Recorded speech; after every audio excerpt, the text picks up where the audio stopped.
이 시간 은혜 받을 하나님의 말씀은 신약성경 고린도후서 4장 16절로 18절 말씀까지입니다.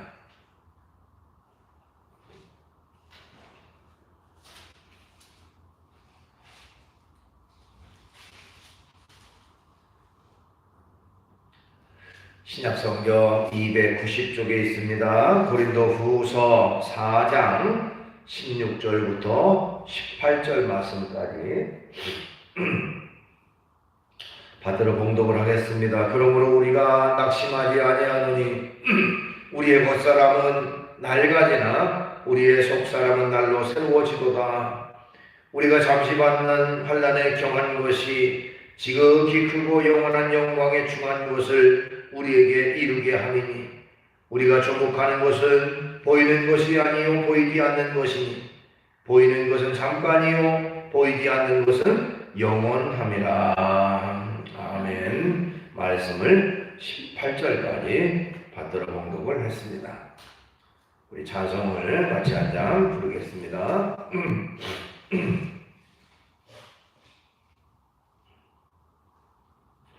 찬송가 215장입니다.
오늘 이 시간 주어진 본문 말씀 가지고 낙심하지 않을 이유라는 제목의 말씀으로 은혜를 같이 나누려고 합니다. 이런 이야기가 있습니다. 어느 날 마귀 사탄이요 자기 부하들과 함께 성도를 넘어뜨리게 하는 무기 전시회를 열었다고 합니다. 여러 무기들을 쭉 진열해 놓고 그 무기들 밑에 가격표가 붙어 있었는데 어떤 무기 밑에 가장 비싼 가격표가 붙어 있었다고 하는 것입니다. 그래서 그것을 유심히 본 어떤 사람이 물었습니다. 아니, 이 무기는 다른 것에 비해서 크지도 않은데 왜 이렇게 비싼 가격을 붙여놨습니까? 그랬더니 그 마귀가 하는 말이 이 무기는 백발백중 넘어지게 하는 우리에게는 가장 강력한 무기다라고 얘기를 했다고 합니다. 성도들을 무너뜨리게 하는 가장 강력한 무기. 여러분, 그게 뭐라고 생각하십니까? 그 무기는 바로 낙심이라고 하는 무기였습니다. 믿음생활, 신앙생활 열심히 하는 사람에게도 낙심이라고 하는 것을 심어주니까 금방 무너지고, 금방 쓰러지고, 금방 넘어지더라 하는 것입니다. 신앙생활에서 가장 치명적인 것 중에 하나가 바로 낙심이라고 하는 것입니다. 낙심이라고 하는 말을 사전에서 찾아보면요, 바라던 것이 이루어지지 않아 마음이 풀어짐, 이렇게 정의를 하고 있습니다. 또 히브리어로도 낙심이라는 말은 분쇄하다, 용해하다, 그런 말이에요. 분쇄. 아주 완전히 가루가 돼서 가루가 되게 부서뜨린다, 또 용해, 녹아버린다, 그런 말이죠. 우리의 마음이 이렇게 부서지는 것, 그것이 바로 낙심이라고 하는 그런 말이라고 말할 수가 있습니다. 또 어떤 의미에서 낙심이라고 하는 것은 시험이라고 하는 것과도 같이 표현될 수가 있습니다. 낙심의 수렁에 깊이 빠져들면 결국에는 시험에 빠져들기 때문에 그렇습니다. 그래서 사람이 인생을 살아가면서 역시 여러 가지 낙심할 수밖에 없는 그런 상황, 또 낙심될 만한 그런 일들이 참 많이 있다라고 하는 것을 우리가 깨닫게 돼요. 성경의 전도서 11장 8절이라는 곳에 보면요, 솔로몬이라고 하는 사람은 인간의 삶에 대해서 이렇게 표현했습니다. 사람이 여러 해를 살면 항상 즐거워할지로다. 그러나 캄캄한 날들이 많으리니 그 날들을 생각할지로다. 그렇게 말했어요. 캄캄한 날들이 많으리니 그랬습니다. 캄캄한 날, 그건 어떻게 보면 낙심하고 절망하고 참고 좌절될 만한 그런 일들이 많이 있다라고 하는 것을 표현하고 있는 것입니다. 이처럼 우리의 인생은 낙심할 수도 있는, 또 절망할 수 있는 그런 상황이 너무나도 많이 다가옵니다. 그러나 우리 믿음의 성도들은 믿지 않는 사람들처럼 똑같이 낙심하고 절망하고 좌절할 이유가 없습니다. 왜냐하면 전능하신 하나님이 우리와 함께하기 때문에 그렇습니다. 오늘 본문 말씀에 사도 바울은요, 우리가 낙심하지 않아야 될 이유, 낙심할 수 없는 이유, 그것을 여러 가지로 말하고 있습니다. 오늘 본문을 보면서 우리 믿음의 성도들이 왜 낙심할 필요가 없는지 그 내용을 같이 살펴보려고 하는 것입니다. 우선 첫 번째로 생각해 볼 것은요, 우리의 겉사람은 낡아지지만 우리의 속사람은 날로 새로워지기 때문에 낙심하지 말아야 한다는 것입니다. 우리의 속사람은 낡아지지만 우리의 겉사람은 낡아지지만 우리의 속사람은 날마다 새로워지기 때문에 낙심할 이유가 없다는 것입니다. 본문 16절 말씀에 보면 그러므로 우리가 낙심하지 아니하노니 우리의 겉사람은 낡아지거니와 우리의 속사람은 날로 새로워지도다, 이렇게 기록하고 있습니다. 여기 낡아지다고 하는 말의 의미는요, 썩어서 못 쓰게 되다, 또 완전히 부패하다 그런 말입니다. 그러니까 우리의 겉사람이라는 것은 뭘 말하냐면 우리의 육신을 말해요. 육체. 육체는 시간이 지남에 따라서 점점 낡아지게 돼 있어요. 그렇죠? 우리가 10대, 20대 혈기왕성했던 그런 시기도 있었는가 하면 또한 40대, 50대, 60대 점점 겉사람은 낡아질 수밖에 없는 그런 구조로 되어 있다고 하는 것입니다. 우리의 육체는 세월이 지남에 따라서 낡아지고 점점 부패해져 늙어가는 그런 의미가 이 속에 포함되어 있습니다. 그러나 바울이 여기서 우리의 겉사람은 낡아지나라고 하는 의미는 단순하게 육체가 늙어서 이렇게 낡아지는 그런 의미만을 말하는 건 아니에요. 그것도 물론 포함되겠지만 그 속에는 또한 다른 의미도 포함되어 있습니다. 그러니까 나이가 들어감에 따라서 낡아지는 것은 너무너무 당연한 것이지만 이 사도 바울이 우리의 겉사람이 낡아진다고 하는 의미는 더 큰 의미가 포함되어 있다는 거예요. 그것이 바로 우리가 주목해 볼 것은 16절 말씀 그러므로라고 하는 말에 주목해 볼 필요가 있어요. 그러므로 우리가 낙심하지 아니하노니 그런 말인데요. 자, 그러므로라는 말은 앞에 나와 있는 내용을 연결해주는 연결고리 역할을 합니다. 그러니까 앞에 뭔가가 있는데 그 내용과 연결된다는 것이죠. 그렇기 때문에 우리가 앞에 있는 내용을 살펴볼 필요가 있어요. 그렇죠? 이 겉사람이라고 하는 것을 이 낡아진다고 하는 의미 속에 앞에 나와 있는 그 내용의 의미를 좀 알 필요가 있는데요. 앞에 있는 내용의 전체적인 내용보다 핵심 구절인 8절과 9절을 우리가 먼저 좀 살펴볼 필요가 있습니다. 그러니까 여러분들이 고린도후서 4장 8절로 9절 말씀 같이 한번 읽어보도록 하겠습니다. 고린도후서 4장 8절로 9절 말씀 시작. 우리가 사방으로 우겨쌈을 당하여도 쌓이지 아니하며 답답한 일을 당하여도 낙심하지 아니하며 박해를 받아도 버림받지 아니하며 거꾸로뜨림을 당하여도 망하지 아니하고 이렇게 되어 있습니다. 자, 요 하나하나를 잠깐 살펴보면요, 우리가 사방으로 우겨쌈을 당하여도 우겨쌈을 당한다 라고 하는 의미는요, 헬라어 원문에는 모든 면에서 압력을 받는다 그런 의미인데 특별히 위로부터 아래로 압력을 받는다 그런 의미예요.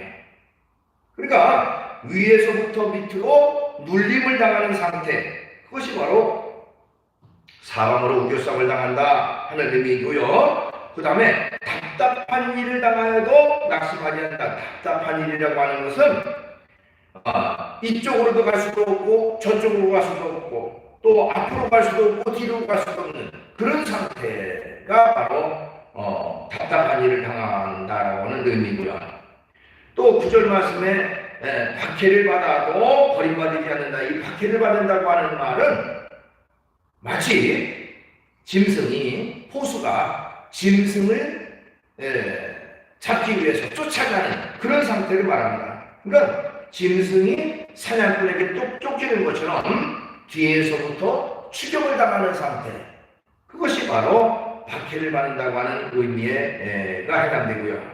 그 다음에 거꾸로뜨림을 당하여도 망하지 않는다 할 때 이 거꾸로뜨림이라고 하는 것은 그 당시에 올림픽 경기가 있었는데 특별히 레슬링 선수가 상대방 선수를 붙잡아가지고 거꾸로뜨리는, 그러니까 그 내다 꽂는 것이죠. 거꾸로뜨리는 그런 의미가 그 속에 포함되어 있습니다. 그러니까 이 말씀을 정리하면 위로부터 압력을 받고 사방 모든 것이 막혀서 어디로 갈지도 모르는 그런 상황, 또 뒤로부터 추격을 당하고 밑으로부터 거꾸로뜨림을 당하는 그런 상황이 바로 사도 바울의 상황이었다는 것이죠. 그 당시의 상황이. 여러분, 사람이 참 한 가지만 고통스러워도 너무너무 고통스럽고 힘든데, 이렇게 말할 수 없는 사방 모든 곳에서 압력과 고통과 핍박이 오는 상태, 얼마나 견디기 어렵겠습니까? 그러나 그럼에도 불구하고요, 사도 바울은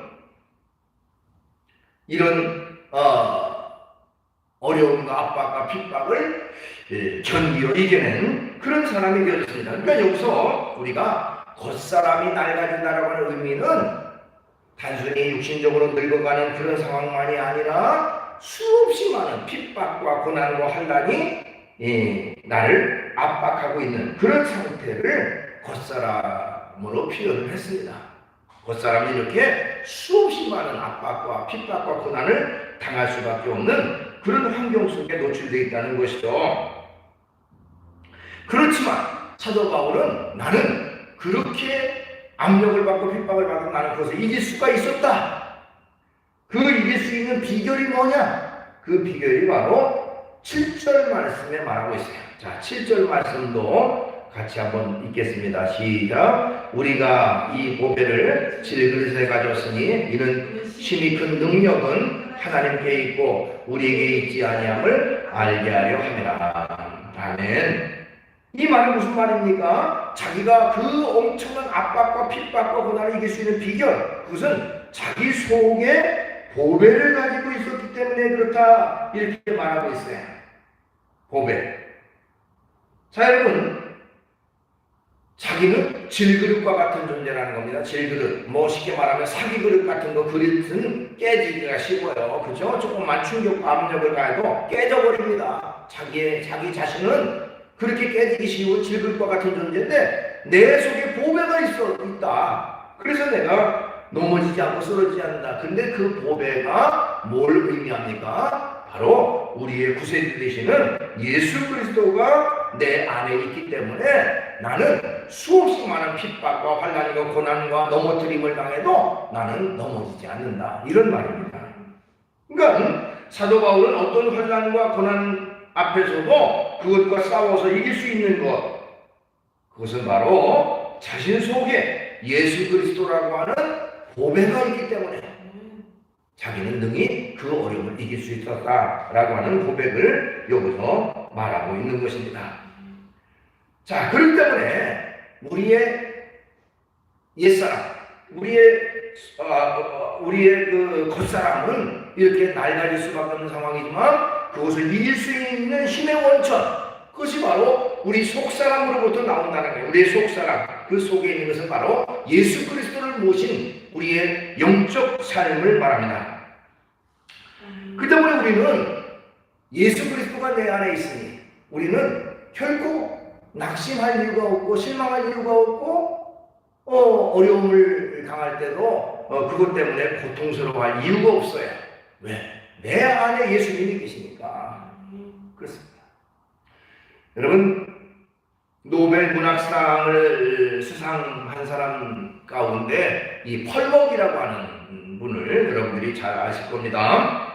이 펄벅이라고 하는 그 여자분이죠. 이분이 어머니의 초상이라고 하는 작품을 썼는데요. 그 속에서 자신의 어머니에 대한 내용을 거기서 기록하고 있습니다. 자신의 어머니는 22살에 결혼을 해서 선교사인 남편을 따라서 그 당시에 그 미지의 대륙인 이 중국으로 가서 선교 활동을 했다고 하는 것입니다. 그 속에서 수없이 많은 굶주림과 생명의 위협과 또 선교 활동 중에 당하는 여러 가지 고통과 어려움을 겪게 되고요. 또한 자녀를 7을 낳았는데 그 가운데 4명의 아들을 낳자마자 자신의 품속에서 그만 세상을 떠나는 그런 아픔을 경험했다고 합니다. 자, 그런 어떤 고통과 그런 핍박과 그런 어려움 중에서도 이 펄벅이라고 하는 사람은 자신의 어렸을 때의 그 어머니의 모습을 묘사하면서 그렇게 얘기를 했습니다. 어머니는 늘 그 얼굴 속에 기쁨과 감사로 살아가셨다라고 하면서 나는 어머니의 얼굴 속에서 고통스러운 모습을, 우울한 어머니의 노래를, 어머니가 꾸며준 우리 방에는 어두운 그림들을 전혀 본 적이 없다. 어머니가 들려준 얘기 가운데 절망적인 얘기도 들은 적이 없다. 언제나 소망이 넘치는 믿음의 이야기를 날마다 나에게 들려주셨다. 뭐 그런 고백인 것입니다. 이런 어려움 속에, 이런 힘든 일 속에, 이런 그 고통 속에서, 그러나 늘 그가 기쁘게, 감사하게, 즐겁게 소망을 가지고 살아갔던 이유는 바로 그 속에 예수 그리스도가 계시기 때문에 그렇습니다. 이 모습이 바로 우리 그리스도인들의 모습이 되어야 됩니다. 겉으로는, 또 겉사람은 핍박과 고난과 어려움, 비록 육신적으로 힘들더라도 우리의 영적으로, 우리의 속 안에 예수님이 계시니, 주님이 나와 함께 하시니 우리는 담대함을 가지고, 기쁨을 가지고, 감사한 마음으로 살아가는 그런 삶이 우리에게 있어야 되는 것입니다. 그렇기 때문에 언제든지 우리는 날마다 하나님께 소망을 두고 살아갈 뿐만 아니라 우리의 말도 소망의 말을 하고요, 우리의 생활도 소망의 삶을 살아가는 우리가 되어야 된다고 하는 것입니다. 그것이 바로 우리의 겉사람은 낡아지지만 속사람은 날마다 새로워지는 그런 믿음의 사람의 삶의 모습이에요. 그렇기 때문에 우리는 낙심할 이유가 없는 것입니다. 그 다음에 우리가 낙심할 이유가 없는 것은 우리가 환난을 당하지만 그 환난의 의미를 알기 때문에 낙심할 이유가 없다는 것입니다. 환난을 당하지만 환난이 왜 이루어지고 환난을 통해서 어떤 결과가 주어지는지를 우리가 알게 된다는 것이죠. 17절 말씀에 보면 우리가 잠시 받는 환난에 경한 것이 지극히 크고 영원한 영광에 중한 것을 우리에게 이루게 함이니, 그렇게 말하고 있어요. 여기 환난을 가리켜서 잠시 받는 것이라, 또 경한 것이라, 경한다는 것은 가볍다는 말이죠. 그렇게 표현했어요, 환난을. 그러나 실제로 우리 인생에 있어서 이런 살아감에 있어서 환난과 핍박과 어려움이 경한 것인가요? 가벼운 것인가요? 실제로는 그렇지 않죠. 때로는 많은 사람들이 자기 개인적인 문제 때문에, 가정적인 문제, 또 자녀의 문제 때문에, 직장의 문제, 사업의 문제 때문에 너무나도 힘들고 어려운 그런 인생을 살아가는 것이 현실입니다. 그러면 왜 여기 우리가 우리가 잠시 받는 환난에 경한 것이 그렇게 표현했을까요? 환난에 경하다. 그 이유는 다음에 있는 것이 너무너무 크기 때문에 비교할 수가 없다는 거예요. 그 다음에 나오는 것이 뭐냐면 크고 지극히 크고 영원한 영광에 중한 것을 우리에게 이루게 함이라, 그렇게 말하고 있습니다. 그러니까 천국의 영광에 비하면 우리가 당하는 이런 환난과 핍박은 아무것도 아니라는 거예요. 그러니까 하늘나라의 천국의 축복과 하늘의 축복이 너무너무 크고 너무너무 놀라운 영광이 우리에게 준비되어 있기 때문에 우리가 당하는 환난은 경한 것이고 또 천국의 중한 그 축복이 우리에게 준비되어 있다고 하는 것을 우리에게 말하고 있는 것입니다.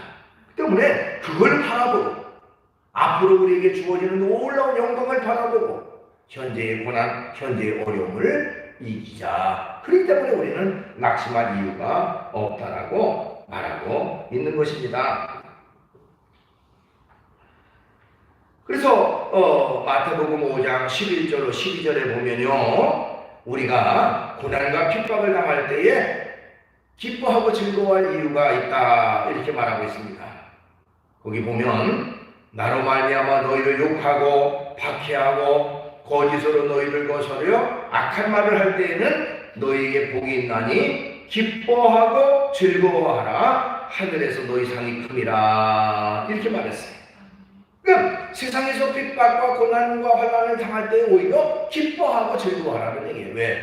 하늘의 상이 크기 때문에, 하늘의 놀라운 하나님의 축복과 상급이 우리를 위해서 준비되어 있기 때문에 우리는 오히려 기뻐하고 즐거워하는 그런 삶이 있어야 된다고 말하고 있습니다.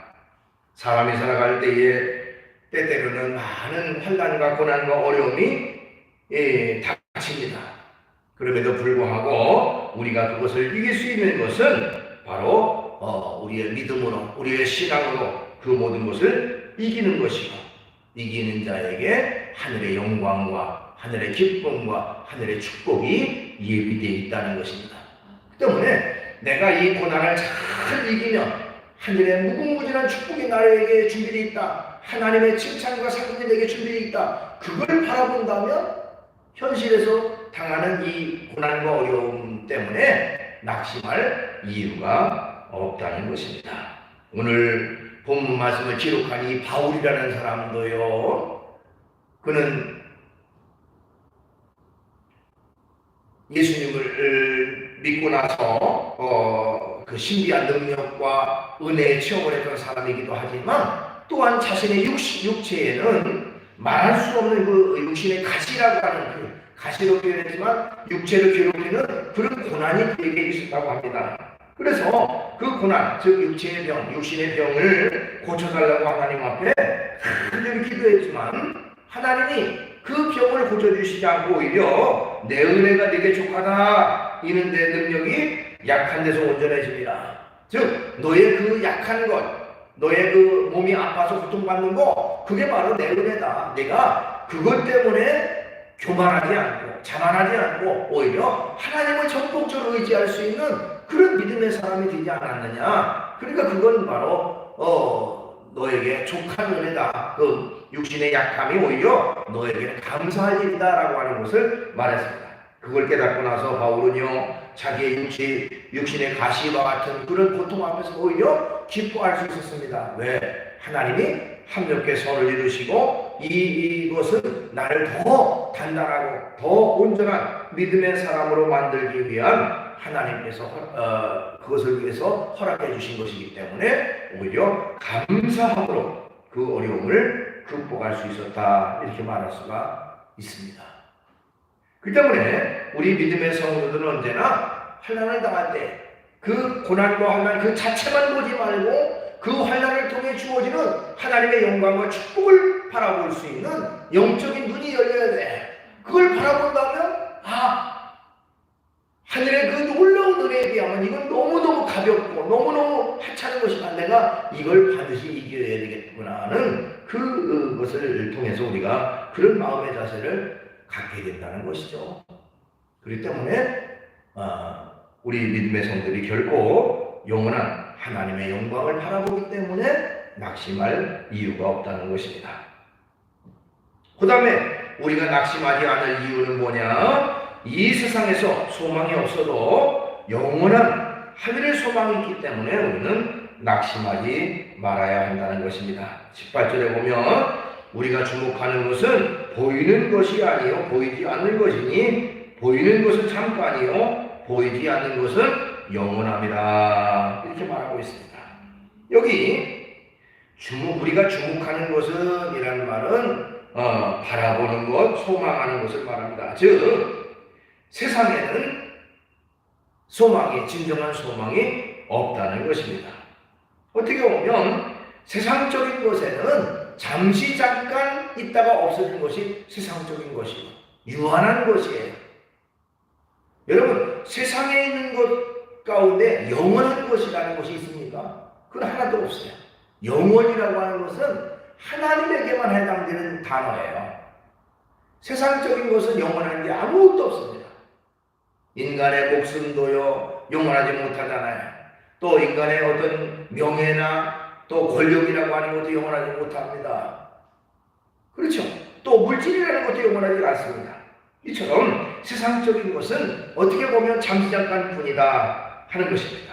그 때문에 우리 믿음의 성도는 영원한 것이 주어졌기 때문에 그 영혼을 바라보고 낙심하지 말아야 된다는 것이죠.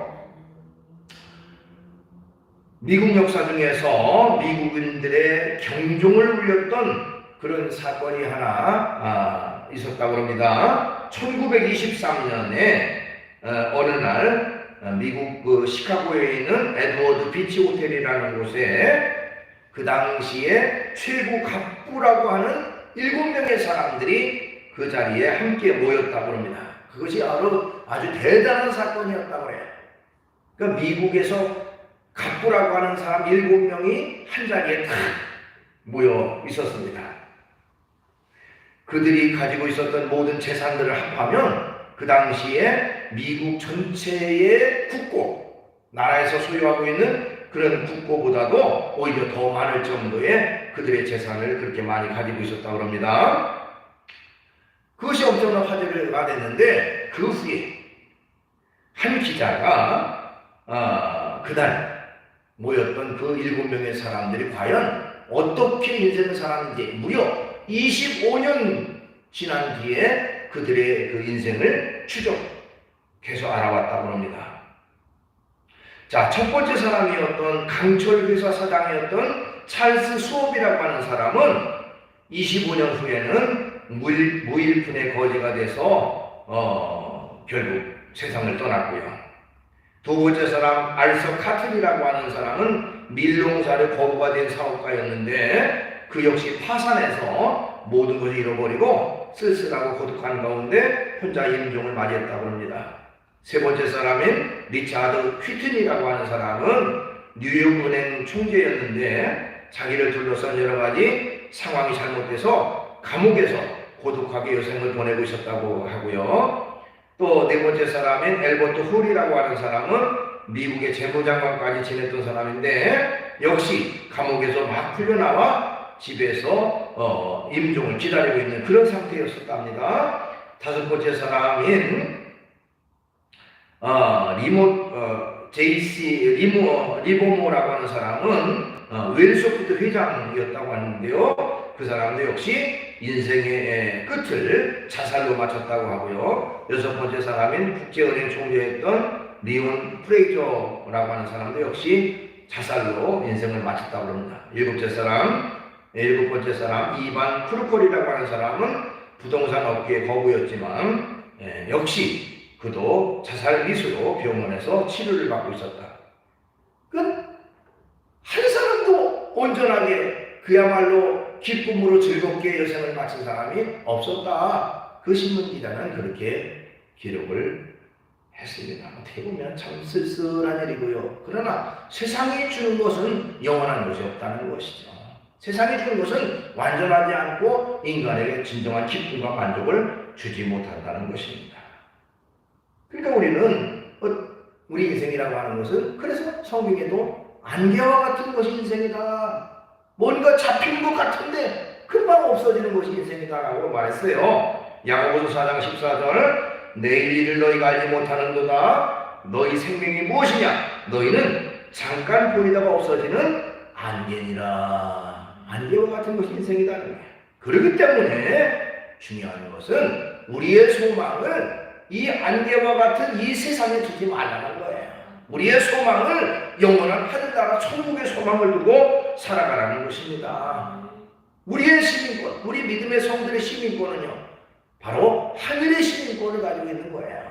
저와 여러분은 지금 육신적으로는 대한민국이라고 하는 나라의 국민이지만 영적으로는 하늘의 시민권자로서 살아가고 있는 것입니다. 빌립보서 3장 20절 그러나 우리의 시민권은 하늘에 있는지라 거기로부터 구원하는 자 곧 예수 그리스도를 기다리노니.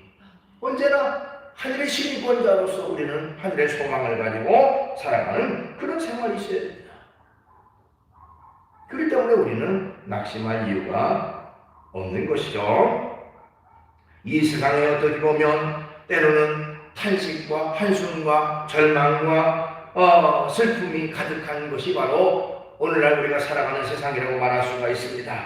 그 세상 속에서 우리 믿음의 성도는 결코 낙심할 이유가 없습니다. 왜냐하면 우리의 겉사람은 낡아지지만 우리의 속사람은 날마다 새로워지는 삶을 살기 때문에 그래요. 예수 그리스도를 내 안에 모시고 살아가기 때문에 우리의 속사람은 날마다 새로워지는 그런 삶을 살아가기 때문입니다. 우리가 환난을 당해도 낙심하지 않을 이유는 그 환난을 통해 주어지는 놀라운 영광이 우리에게 주어지기 때문에 그렇고요.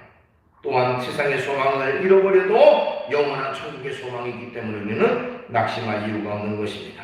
날마다 당하는 그 고난과 환난과 핍박 속에서도 오히려 기뻐하고 즐거워하고 감사하면서 주의 길 걸어가는 그런 저와 여러분 되시기를 주의 이름으로 축원합니다.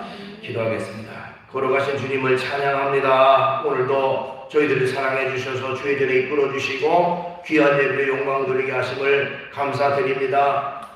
인간을 바라보거나 세상을 바라보거나 여러 가지 환경적인 걸 바라볼 때에 우리에게 진정한 기쁨과 만족이 주어지지 못하는 것이 이 세상 속에서의 모습입니다. 그렇기 때문에 우리는 세상의 소망을 두고 사는 것이 아니라 영원한 하나님의 나라 천국을 소망을 삼고 살아가는 저희가 되게 해주시옵소서. 그래서 이 세상에서 당하는 고난과 환난과 핍박 속에서도 그것을 능히 이길 수 있는 것은 우리에게 영원한 영광과 상급과 축복이 우리를 기다리고 있기에 그것을 바라보고 현재의 고난과 어려움을 이길 수 있는, 그리고 끝까지 믿음과 신앙을 지키며 살아가는 저희 모두가 되게 해주시옵소서.